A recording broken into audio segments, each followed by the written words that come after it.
এখন আমি আপনাদেরকে খাঁচার যে খরচটা, ওই খরচটা আমি আপনাদেরকে বলে দেই।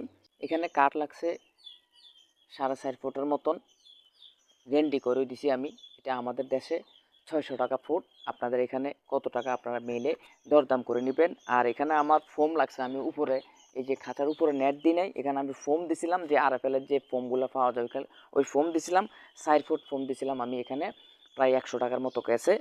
আর আমার পিছনে 2টা টিন লাগাইছিলাম, ওই টিনটা আমার নিজের আসছিল, এই জন্য আমি লাগাই দিছি। আপনারা যদি টিন না দেন তাহলে আপনারা নেট দিয়ে দিবেন। টিন দেওয়ার কারণ হচ্ছে আমার যে সাইডে খাঁচাগুলো থাকবে ওই সাইডে কোনো মানে আমার টিনের বেড়া আছে আর কি, ওইটা ব্লক হয়ে গেছে ডাইরেক্ট। ওই ব্লক জায়গার মধ্যে আমার পিছন সাইডটা যেহেতু থাকবে, এই জন্য আমি টিন লাগাইছিলাম। আপনারা চাইলে আপনারা নেট লাগাইতে পারেন, অথবা টিন থাকলে টিন দিতে পারেন। আমি নিজের টিন থাকার কারণে আমি পুরাতন টিন ব্যবহার করছি। আমি টিনের দামটা ধরছি হচ্ছে 250 টাকা করে, 2টা টিন 500 টাকা লাগছে আমার। আর ফেরেক, যেটাকে আমরা তার কাটা বলি বা আমরা জলি বলি আর কি, তো এই জলি আমার লাগছে প্রায় 2.5 কেজির মতন। সামান্য কিছু জলি রয়ে গেছে। এখানে জলি আসছে আমার প্রায় 400 টাকার মতন, মানে এভরিথিং, ছোট বড় মাঝারি সাইজের যে জলিগুলো টোটাল আমি জলির দামটা বললাম। 4 ফুটই হাইট, পাশে হচ্ছে 16 ফুট। এই মাপের আমি একটা নেট আনছি।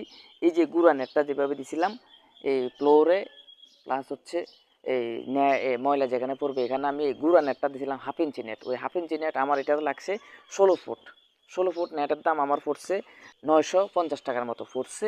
তো এগুলো প্রত্যেকটা ফুট আমি 56 টাকা করে কিনছি। 4 ফুট হচ্ছে হাইটে, আর এভাবে লম্বা আমি 16 ফুট আনছি। তারপরে যে আমি সামনে দিয়ে যে 1 ইঞ্চি নেটটা দিছি, এখানে 4 ইঞ্চি বাই 12 ফুটের একটা নেট আনছিলাম। টোটালে আমার 1600 টাকা থেকে 1650 টাকার নেট গেছে এই টোটাল খাঁচাটার ভিতরে।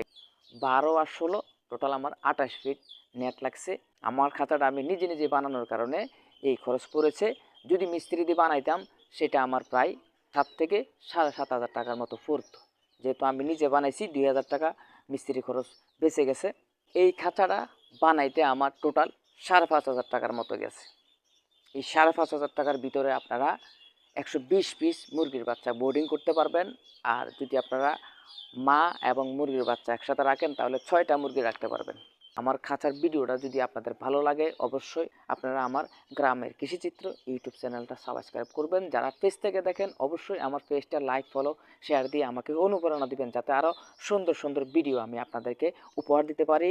সবাই ভালো থাকবেন, সুস্থ থাকবেন। আল্লাহ হাফেজ।